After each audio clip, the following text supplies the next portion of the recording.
બનાસકાંઠામાં ઇનામી ડ્રો મામલે વધુ એક ફરિયાદ દાખલ કરવામાં આવી છે। 23 માર્ચે શ્રી હરેશ્વર મહાદેવ જૂના નેસડા લાભાર્થી ઇનામી ડ્રો અને ભવ્ય ડાયરાનું આયોજન કરવામાં આવ્યું હતું। જો કે આ ડ્રો યોજાય તે પહેલા જ પોલીસે 3 ઇસમો સામે ગુનો દાખલ કર્યો છે। ઇનામી ડ્રોના આયોજક ફતુસિંહ રાઠોડ તેમજ પીરસિંહ રાઠોડ અને ગોવિંદસિંહ રાઠોડ સામે ગુનો દાખલ કરવામાં આવ્યો છે। ઉલ્લેખનીય છે કે ધાનેરા, ડીસા, થરાદ વિસ્તારમાં અત્યાર સુધી ડ્રો મામલે 5 ફરિયાદો દાખલ થઈ ચૂકી છે।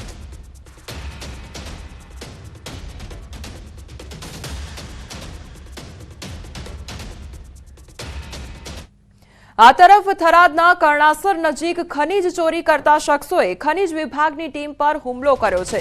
થરાદના કર્ણાસર પાટિયા નજીક તળાવના ખોદકામ કરતા સમયે ખાણ ખનીજ વિભાગે દરોડા પાડ્યા હતા અને તે સમયે ખાણ ખનીજ વિભાગના સુપરવાઇઝર, સિક્યોરિટી ગાર્ડ સહિત 3 લોકોને માર મારવામાં આવ્યો છે। એટલું જ નહીં, સિક્યોરિટી ગાર્ડ પાસેથી પિસ્તોલ લઈ જાનથી મારી નાખવાની ધમકી પણ આપવામાં આવી છે। ત્યારે ખાણ ખનીજ વિભાગના અધિકારી જયેશ પટેલે પોલીસ મથકે 50 થી 60ના ટોળા સામે ફરિયાદ નોંધાવી છે।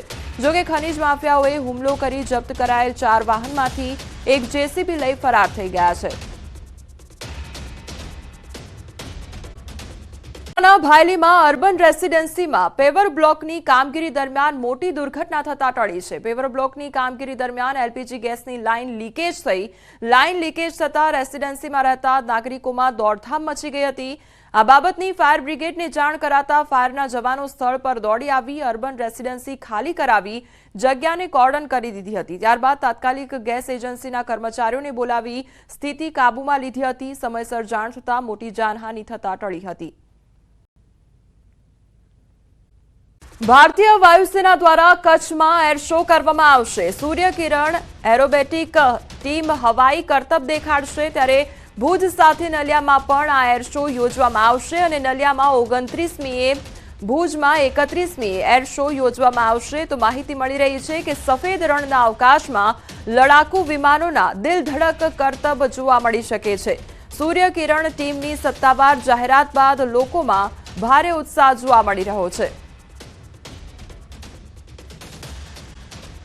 વાત કરીએ અમદાવાદ વિશે તો અમદાવાદના ફ્લાવર શોની નકલી ટિકિટ અંગે ધરપકડ કરવામાં આવી છે। રિવરફ્રન્ટ પોલીસે એક આરોપીને દબોચ્યો છે અને શાહપુરના રહેવાસી એક આરોપી પકડાઈ ગયો છે। તાજેતરમાં નકલી ટિકિટ મળતા પોલીસે તપાસ પણ શરૂ કરી હતી।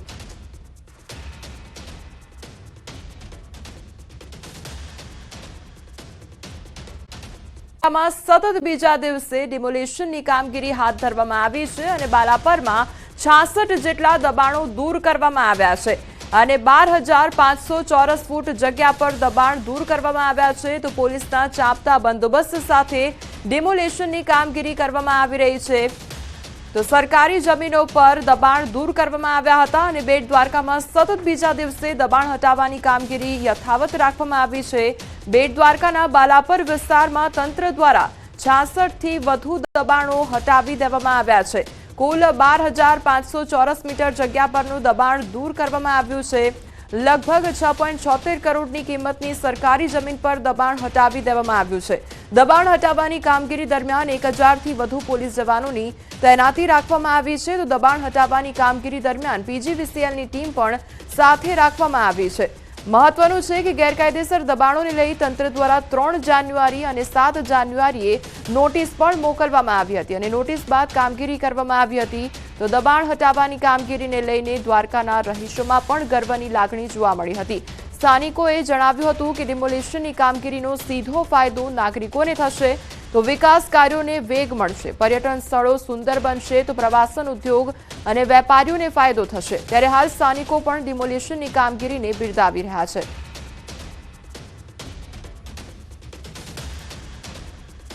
દાદાનું બુલડોઝર જ્યારે હોય ત્યારે ગેરકાયદેસર કોઈ પણ પ્રકારના દબાણ ચાલતા નથી, કોઈ પણ પ્રકારની ઓળખાણ પણ ચાલતું નથી। જ્યાં ગેરકાયદેસર દબાણ હોય છે ત્યાં દાદાનું બુલડોઝર ફરી વળે છે અને એનો ફાયદો કેવા જાય તો એ જ્યાંથી દેશ વિદેશથી આવતા યાત્રાળુ હોય કે તે ગામના લોકો હોય, તમામ લોકોને વ્યાપારની દ્રષ્ટિએ અને વિકાસની દ્રષ્ટિએ તમામ પ્રકારનો ફાયદો થાય છે।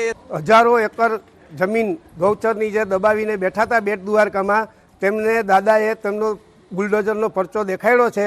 જો આ જમીનો ખાલી થાય તો ત્યાં બાલ ક્રીડાંગણ થાય, ત્યાં કંઈક રમત ગમતને મેદાનો થાય તો લોકોને સુવિધા મળે, યાત્રાળુઓ ફરવા આવતા હોય તો ત્યાં કંઈક એવા વિકાસ થાય